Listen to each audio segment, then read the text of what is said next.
Bienvenue à tous pour cette nouvelle démo. Pour cette nouvelle démo, je vais vous présenter un outil génial que j'ai découvert il y a de cela 2 ans qui s'appelle Salesforce Inspector. Avant toute chose, voulais déjà vous remercier tous et toutes pour vos remarques et constructives suite à la démo et la vidéo que j'ai postée récemment sur la problématique Salesforce Map. Donc aujourd'hui, je vais vous présenter un nouvel outil qui s'appelle Salesforce Inspector, destiné essentiellement aux profils administrateurs et développeurs. Alors, c'est quoi Salesforce Inspector? Nous allons le découvrir ensemble. Première des choses, il faut installer Salesforce Inspector qui est gratuit et disponible sur Google. Alors, je vais taper saisir Salesforce Inspector. Je vais rechercher l'extension qui est disponible gratuitement. Je vais l'ajouter à Chrome. Ajouter. Une fois que je fais, donc j'ai l'extension ajoutée à Google. Il suffit donc de venir dans mon environnement Salesforce, d'actualiser la page. Peu importe la page sur laquelle je suis, je l'actualise et je vais avoir ce, ce petit bouton qui me permet de développer l'extension Salesforce Inspector. Donc, Salesforce Inspector permet de faire de l'export de données, de l'import de données, d'avoir une vision 360 sur les limites de log, de télécharger les métadatas, d'avoir une vision sur les API installées et aussi d'aller directement vers le setup de Salesforce. Première des choses à présenter aujourd'hui, nous allons présenter la création de données avec Salesforce Inspector. Oubliez Data Loader, Salesforce Inspector, c'est un outil assez simple qui permet de faire de la création, de l'actualisation et aussi de la suppression de données. Donc, il suffit de cliquer sur Data Import. Par défaut, donc, c'est l'objet principal compte. Moi, je vais créer de nouveaux comptes dans mon environnement. Donc, je vais prendre ces six comptes que, voilà, Salesforce Inspector donc permet de coller ou de mettre à jour des données à partir de fichiers Excel ou CSV. Donc, je vais coller, donc en ayant choisi bien Excel, puisque mes données proviennent d'un fichier Excel. J'ai 6 enregistrements éventuellement à créer et si je fais import, donc j'ai mes 6 enregistrements qui sont créés. Alors, je peux bien aller dans Salesforce et sur compte, voir mes enregistrements créés. Il suffit donc d'aller sur ma vue des listes que j'ai créées préalablement, des comptes créés aujourd'hui. Donc, j'ai mes 6 enregistrements créés. Vous voyez, c'est assez simple, rapide et fluide. Si je voulais faire de la mise à jour, donc de l'update de ces données, il suffirait de copier, mais dans ce cas, il me faudrait l'ID. Bien entendu, on ne pourrait pas faire d'update si on n'a pas l'ID permettant de d'updater la donnée cible. Donc, copier, je vais éliminer les colonnes qui ne me sont pas utiles, le statut, voilà. Et je vais par exemple décider de modifier le numéro de téléphone. Donc, je vais faire de l'incrément, des numéros incrémentés, 34. Voilà. On va modifier en masse les numéros de téléphone. Bien entendu, il faut dans l'idéal que la colonne ID soit la première.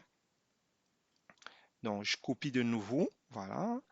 Et qu'est-ce que je vais faire dans Salesforce Inspector? Il faut que je change la fonction. Moi, je vais actualiser la donnée.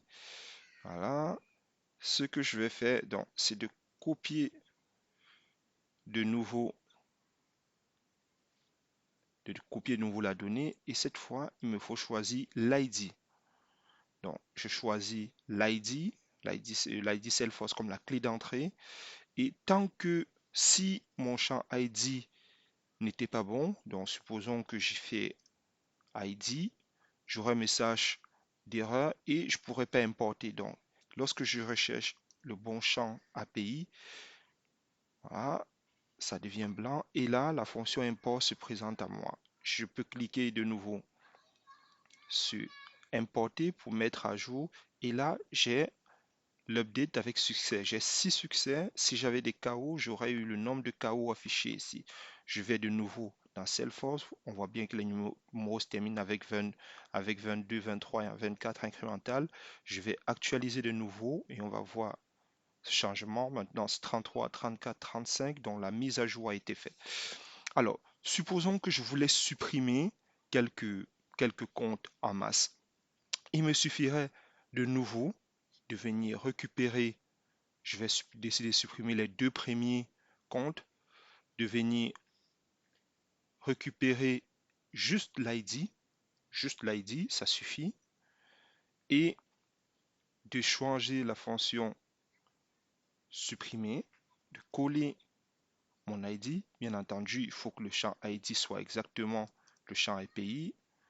Et lorsque je l'ai fait, je peux de nouveau, j'ai 2 enregistrements, cliquer sur import. Et voilà, action, supprimer avec succès, 2 enregistrements supprimés. Je peux revenir, actualiser. Il faudrait que j'ai 4 comptes. Voilà, il me en reste que 4 comptes de créer. Ça, c'est la fonction import de Salesforce Inspector. Alors, juste pour information, il m'est déjà arrivé d'utiliser cette fonction pour mettre à jour 3 600 000 enregistrements. Ça m'a mis à peu près 23 minutes. Donc, la deuxième chose que je vais faire avec mon outil génial Salesforce Inspector, c'est d'extraire de la donnée. Alors, je vais extraire de la donnée, peu importe la page sur laquelle je me trouve, il me suffit d'aller dans mon extension, de faire Data Export, et là, j'ai un début de requête, je vais requêter, donc je fais Select ID, Name, Phone, voilà, je m'arrête là, From Account, Where, Create Date, égale today. Alors, je veux exporter les comptes créés aujourd'hui. Donc, il me suffit de faire lancer ma requête, cliquer, et là, j'ai mes 4 comptes créés aujourd'hui. Si je voulais exporter ces données sur fichier Excel, CSV, JSON, je le pourrais. Moi, je choisis de copier, d'exporter ce fichier Excel. Il suffit de copier en cliquant sur le bouton copier, de venir dans une nouvelle feuille, voilà, et je vais faire un collage spécial texte. Voilà, j'ai mes données exportées. Donc, ça, je trouve que c'est assez génial, c'est assez simple, assez fluide.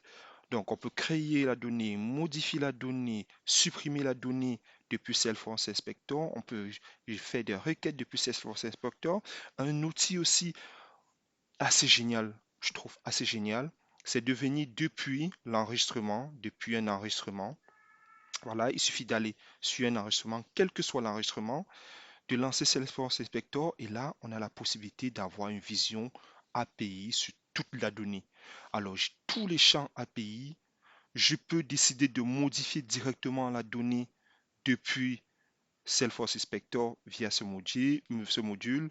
Donc, le revenu annuel, je peux mettre ce que je veux. Je peux changer l'adresse plutôt que de mettre Suresnes, je vais mettre Colombe. Voilà. Alors, je vais enregistrer. Je reviens sur mon enregistrement. Alors, le temps que ça charge. Et là, voilà, sur mon enregistrement, je vais avoir ma donnée, donc annuelle changée. Je vais avoir la ville changée sur le champ adresse de facturation, Colombe. Et ça se fait instantanément, ça se fait simplement. Bien entendu, si on avait des règles de validation empêchant la modification du champ, on aurait eu un message d'erreur et ça respecte les règles de validation mises en place et toutes les autres contraintes du système. Donc, autre chose que je peux faire avec Salesforce Inspector, c'est d'avoir une vision sur les limites de l'org. Il suffit de cliquer sur org limite. Donc, je vais avoir une vision 360 de tout de mon org. Par exemple, je vais voir que je suis à 2% de requêtes API dans la journée. Je vais voir le temps d'interrogation des API. Bref, si j'étais peut-être en excès sur un de mes API, j'aurais la possibilité de voir immédiatement où est-ce que mes API, où est-ce que les limites sont déjà atteintes et donc de pouvoir prendre des actions correctives si nécessaire. Donc, je vais vous présenter autre chose, mais surtout destiné aux développeurs, qui c'est donc la possibilité, par exemple, d'exporter les métadatas aux développeurs comme aux administrateurs. Donc, par défaut, j'ai toutes les métadatas qui sont affichées. Je peux les exporter si je voulais. Je peux désélectionner d'un clic toutes les métadatas et choisir que celles qui m'intéressent, par exemple, et les exporter. Voilà. Je peux aussi, avec Salesforce Inspector, et ça, vous allez le voir le temps que ça change. Voilà, voilà. Je peux aussi, avec Salesforce Inspector, avoir une vision des API, le statut des API. Voilà, c'est surtout destiné aux développeurs, s'ils le voulaient. Et la dernière fonctionnalité proposée par Salesforce Inspector, que je trouve aussi pas mal, c'est de pouvoir, depuis Salesforce Inspector, aller directement au setup de Salesforce. Voilà, maintenant vous connaissez tout de Salesforce Inspector. Je pense que vous allez l'adopter. Vous allez, si vous l'utilisez, vous allez l'adopter. Comme moi, depuis 2 ans, je suis super fan de cet outil. Je le trouve assez simple, assez fluide que les d'autres outils du type euh, Data Loader, Workbench et autres. Et je vous souhaite une meilleure utilisation et une très bonne utilisation de Salesforce Inspector. N'hésitez pas de visualiser la vidéo, de laisser un j'aime ou un commentaire si possible et aussi me faire vos remarques. Je suis preneur de toutes les remarques constructives et ouvert à toute critique. Merci de m'avoir suivi. Merci d'avoir pris le temps de regarder cette nouvelle vidéo. Je vous promets de revenir avec de nouvelles vidéos, de nouvelles astuces sur Salesforce. Bien entendu, ce module est destiné aux utilisateurs, administrateurs et développeurs Salesforce. Merci à tous en espérant que vous allez très bien en cette période de confinement. Je vous souhaite bonne soirée et surtout, restez chez vous. Bonne soirée à tous.